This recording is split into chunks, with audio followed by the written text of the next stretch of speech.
èyí ni ọjọ́ tí Ramadan yóò bẹ̀rẹ̀, ọjọ́ àjíǹde àti àwọn ọjọ́ ìsinmi tí ìjọba yóò kéde ní 2026.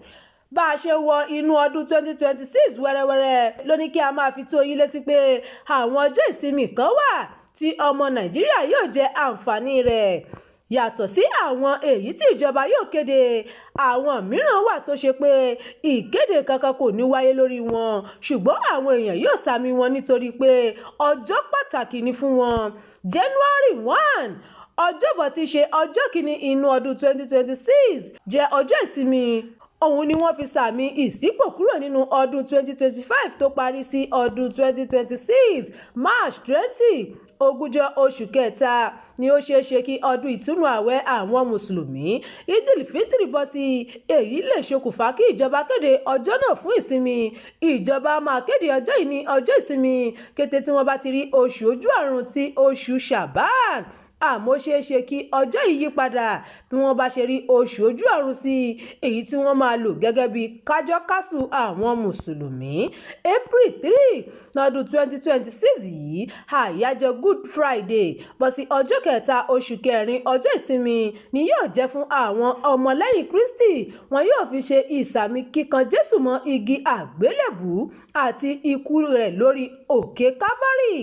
April 6 Easter Monday, àyájọ́ ọdún yìí bọ́ sí ọjọ́ kẹfà oṣù kẹrin, ó sì jẹ́ ọjọ́ kejì àjíǹde tí ọ̀pọ̀ orílẹ̀-èdè lágbàáyé máa ń sàmì rẹ̀ pẹ̀lú ìsinmi lẹ́nu iṣẹ́. May 1st, ọjọ́ kìíní oṣù karùn-ún lágbàáyé jẹ́ àyájọ́ àwọn òṣìṣẹ́ tá a mọ̀ sí International Workers Day. Ìjọba máa ń kéde ọjọ́ yìí fún àwọn òṣìṣẹ́ láti fi sinmi. Wọ́n á máa fi ọjọ́ yìí ṣe ìmọrírì pàtàkì ìgbìyànjú àwọn òṣìṣẹ́ lágbàáyé. May 27 àti 28 Idil Adha, àyájọ́ ọdún ńlá àwọn mùsùlùmí yìí lè bọ́ sí ọjọ́ kẹtàdínlọ́gbọ̀n oṣù karùn-ún. Oṣù ojú ọ̀run ni wọ́n fi ń ka ọjọ́ ọdún yìí. Èyí lè mú kí ìjọba kéde ọjọ́ kẹtàdínlọ́gbọ̀n àti ìkejìdínlọ́gbọ̀n oṣù karùn-ún láti fi sàmì ayẹyẹ ọdún iléyá. Ìsinmi yóò wáyé lọ́jọ́ yìí. June 12 Democracy Day, àyájọ́ ìjọba àwarawa lọ́jọ́ yìí jẹ́ ní Nàìjíríà. Wọ́n á máa fi ṣe ìrántí bí Nàìjíríà ṣe bọ́ kúrò lábẹ́ ìjọba ológun sí ìjọba àwarawa lọ́dún 1999. August 26 ìjọba yóò kéde ìsinmi àyájọ́ Idil Maulud tí àwọn mùsùlùmí kan fi máa ń ṣe àyájọ́ ọjọ́ ìbí Ànábì Muhammad.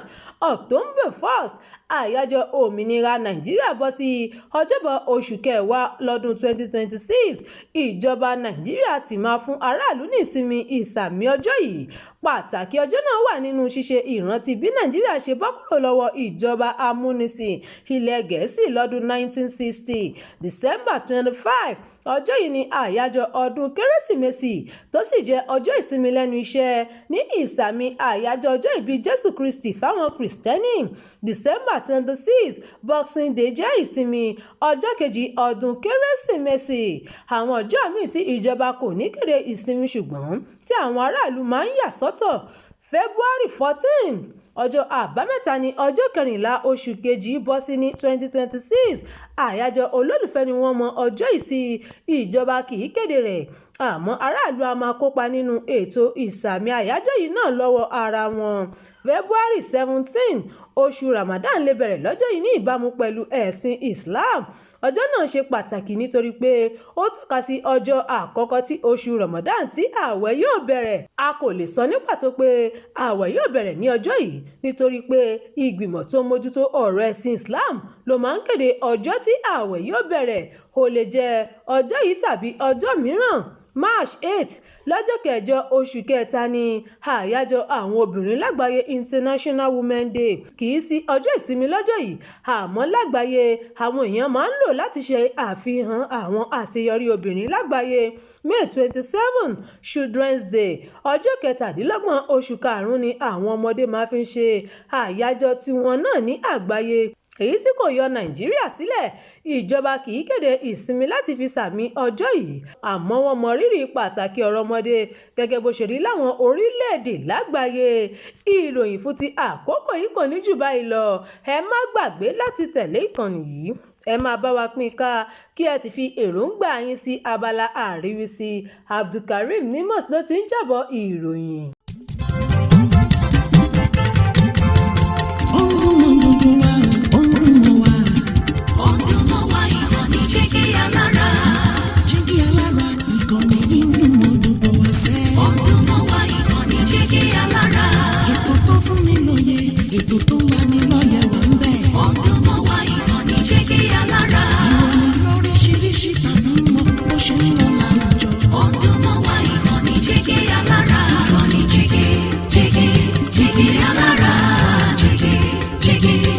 Jígí Alára, Jígí Alára, Jígí Alára. Ìkànnì Jígí Alára 24 bàbá gbogbo.